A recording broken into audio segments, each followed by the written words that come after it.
ఆగ్నేయ బంగాళాఖాతంలో తీవ్ర వాయుగుండం కేంద్రీకృతమైంది.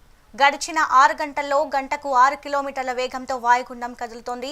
రాబోయే 24 గంటల్లో తుఫానుగా బలపడే అవకాశం ఉందని ఏపీ విపత్తుల నిర్వహణ సంస్థ ఎండీ ప్రఖర్ జైన్ తెలిపారు. మంగళవారం ఉదయానికి తీవ్ర తుఫానుగా మారే ఛాన్స్ ఉందంటున్న విపత్తుల నిర్వహణ సంస్థ ఎండీ ప్రఖర్ జైన్తో మా ప్రతినిధి నాగశ్రీ ఫేస్ టు ఫేస్. ప్రభావం అయితే తీవ్రంగా ఉండబోతుందని చెప్పి కూడా ఇప్పటికే అధికారులు అయితే అప్రమత్తమయ్యారు. దీని గురించి మనతో మాట్లాడడానికి ఏపీ విపత్తుల నిర్వహణ సంస్థ ఎండీ ప్రఖర్ జైన్ ఉన్నారు. మాట్లాడదాం. సార్ చెప్పండి, ఈ తుఫాను ప్రభావం ఎలా ఉండబోతుంది, ముఖ్యంగా ఏ జిల్లాలు ఎఫెక్ట్ అవ్వబోతున్నాయి? సో మనకు వచ్చిన ఫోర్కాస్ట్ ప్రకారంగా మనకు తుఫాన్ ముఖ్యంగా కాకినాడ దగ్గరే ల్యాండ్ అవుతుంది. ఇప్పుడు మీరు చూడండి, ఈ ఫోర్కాస్ట్ మనకు ఐఎండీ తరఫున వచ్చింది. సో 28th అంటే 28th 50 knots 120 km/h స్పీడ్ ఉంటుంది. 28th మళ్ళీ 50 knots 120 km.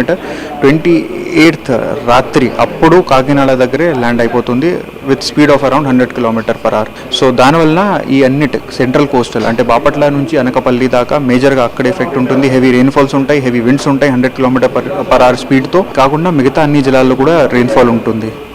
సో మీరు ఇక్కడ నుంచి ప్రజల్ని ఎలా మానిటర్ చేస్తున్నారు? ప్రజలకు ఇవ్వాల్సిన జాగ్రత్తల గురించి కానీ, టోల్ ఫ్రీ నెంబర్స్ గురించి కానీ, కంట్రోల్ రూమ్స్ కానీ ఏర్పాటు చేయడం, సో ఇవన్నీ కూడా ఎలా మానిటర్ చేస్తున్నారు?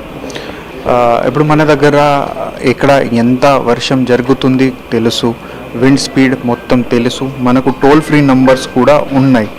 టోల్ ఫ్రీ నంబర్స్ అంటే 112-1070, దాని ద్వారా కూడా మీరు ఇన్ఫర్మేషన్ ఇవ్వచ్చు. ఖచ్చితంగా దగ్గర ఉన్న వాళ్ళకి చెప్పి మీకు యాక్షన్ తీసుకుంటాం. సో ప్రజెంట్ చూసుకుంటున్నారు కదా, సో ఈ గాలులు కూడా తీవ్రతరమయ్యే అవకాశం ఉంది, ఎక్కువ గాలులు వీచే అవకాశం ఉంది. కాబట్టి చాలా జాగ్రత్తగా ఉండాలని కూడా చెప్తున్నారు. 27, 28, 29 ముఖ్యంగా ఈ 3 రోజులు కూడా చాలా అప్రమత్తంగా ఉండాలని కూడా ఏపీ విపత్తుల నిర్వహణ సంస్థ ఎండీ ప్రఖర్ జైన్ అయితే తెలుపుతున్నారు. సో దానికి సంబంధించి కూడా 3 రోజులకు సంబంధించి కూడా భారీ నుండి అతి భారీ వర్షాలు కురిసే అవకాశం ఉంది. అలాగే తీవ్రంగా గాలులు వీచే అవకాశం ఉంది. అలాగే టోల్ ఫ్రీ నెంబర్లు కూడా ఉన్నాయి, దాన్ని కూడా యూజ్ చేసుకోవాలని కూడా వాళ్ళైతే ఎప్పటికప్పుడు కూడా ప్రజలను అప్రమత్తం చేస్తున్న పరిస్థితి అయితే కనిపిస్తుంది. కెమెరామెన్ లక్ష్మణ్తో నాగశ్రీ, విజయవాడ, మెగా 9 టీవీ నుండి.